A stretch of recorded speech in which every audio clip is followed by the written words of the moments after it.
what I'm trying to spread is this idea and fostering this culture of connection and open communication and curiosity. Like if you go on the Instagram page, you're like at Soul Cards, you'll see a whole gallery of people answering these questions. And the whole idea is you look at that gallery, you scroll through, and you'll find these answers, and you either think, oh, cool, I never thought of it that way, and expand your mind, or I'd never thought anyone else felt this way as well, and I guess I'm not alone. For now, this is where my heart and soul lies, and I want to see how far it can go.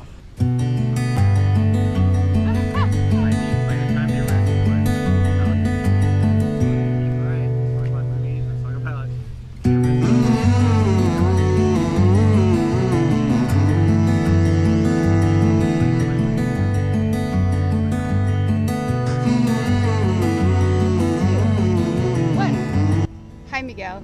Hello. Thank you for being here. Yeah, I'm glad to be here. It's a good around nature and greens, a lot of fresh air. Yeah. Enjoying this Dutch summer. Miguel is the creator of the Soul Cards, the deck for meaningful conversations. Meaningful, deeper conversation. Yes. How did that brilliant idea come up in your head? A whole bunch of factors. I've always been kind of frustrated with surface level conversation. I don't know. How does that work? The game itself. So we have 52 cards, right? Yeah, there are 52 cards in a deck. Do you have them on you? Yeah, I got it. Okay, I'm gonna get the mic. But in a deck, there's all these different questions. And I mean, the very simple way is just like you pick one and then you answer it. You do a round table of everyone answering it. And you could pick your favorite answer and they win that card, just like Cards Against Humanity. Or you can just like everyone picks their own card and do like a popcorn thing. Or you can just bring it on a date and use that to like sort of spark your journey towards getting to know each other. Or some people have used it while journaling, just like pick one out and have that as a prompt for their like whole writing process. What's this thing of yours about human connection? Where does it come from, you think? I spent a lot of my life in communities. And I've known the strength of community, like whether it was growing up in church or meeting other filmmakers and collaborating, or even just like moving to different cities and finding people who you would consider your tribe. And a lot of our culture is based on community. A lot of our community is based on connection. A lot of our connections are based on conversation. So just by simply giving these keys, these steps towards having better conversations by principle of like through this domino effect, I would in a way contribute towards strengthening community. I'm going to pick a card. If you've seen the Soul Cards Instagram, a lot of people have been answering this questions about a lot of different topics, such as what are 3 traits you have that you'd wish to pass on to your kids? Oh, are you asking me? Yes. Oh, man. Okay. I'd pass on my curiosity. That's something I've had since I was a kid, and I've obsessed over everything I could latch onto. Like when I was 4, I was obsessed with dinosaurs, and then it turned into space, and it turned into skateboarding, and then photography and film. And I'm always like looking to expand what I know about the world, because there's so much to offer, and I have one life, and I have one brain, and I want to fill up as much as I can. So number 1, curiosity. Number 2, ambition. Yes. Ever since I was as a kid, it was never. I always wanted to see what I could do, what I could achieve, and it wasn't really a monetary thing or a status thing. It was always just like to prove to myself how far I can go. Yeah. And it was never. I'm really bad at being content. I'd admit that it's probably a weakness. I always get like really restless, but it's led to so many cool things. Like I would have. Well, you are a maker. Oh yeah, the third thing that I would pass on to my kids, I think a sense of, how do I say this? A sense of belief.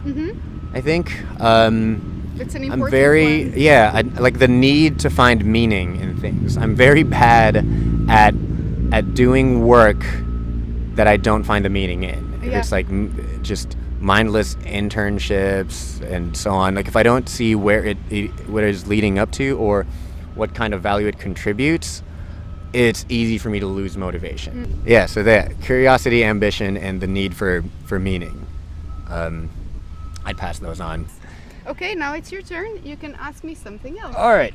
Let's see. It's a random card. Oh. Yet another question. What are your worst habits when you're stressed? Oh, it's very funny because I always get the tough questions. I feel like that one's not too tough. Compulsive eating. Ooh.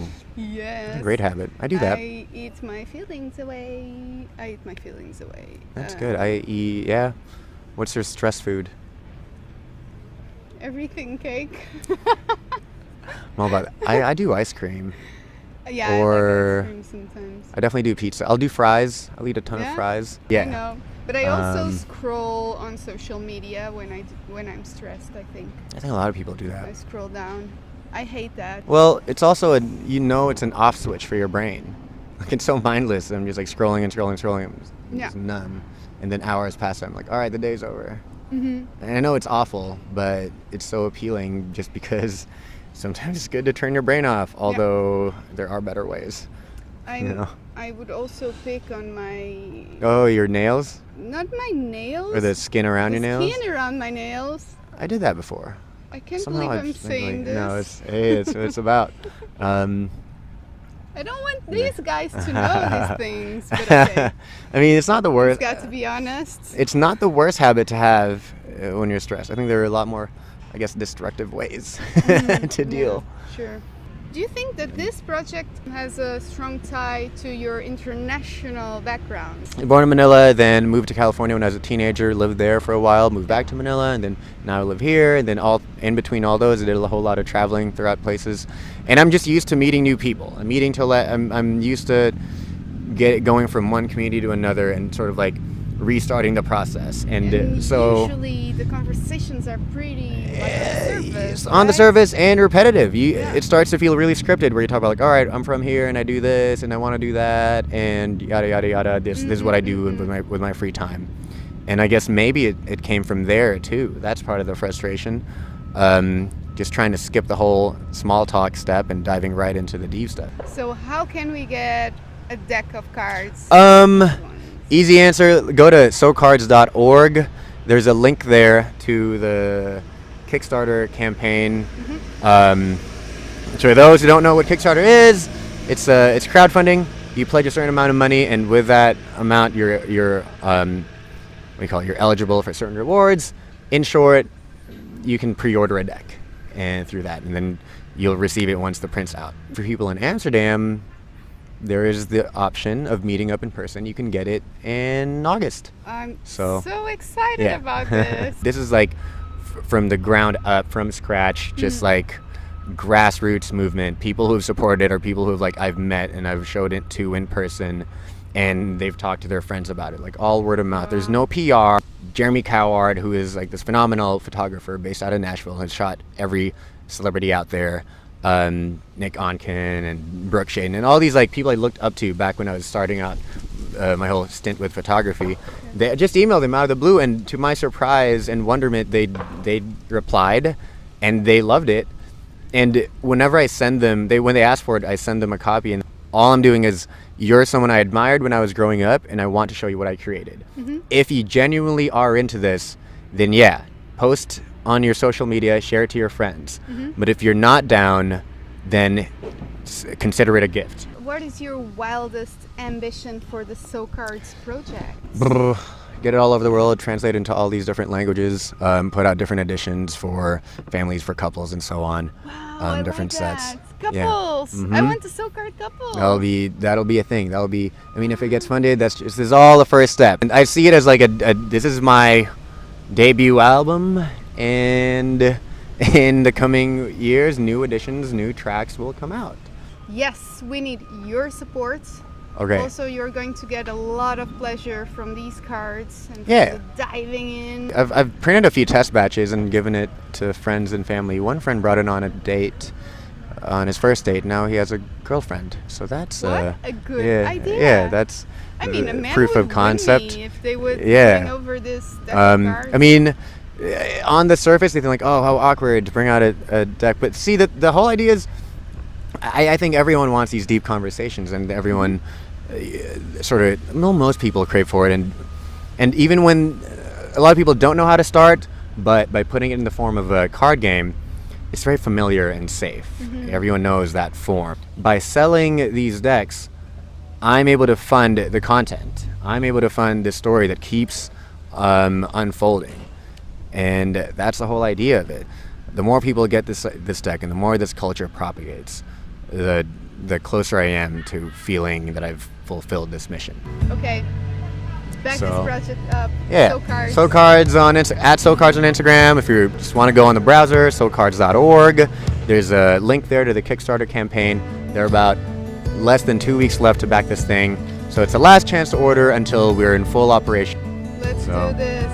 Okay, so thank you so much. All right, no, thanks for having me. This was and, good. Well, we'll see you there. All All right. your questions and answers and deep connections. We'll see. I would love to hear all these answers. I look forward to it. All right.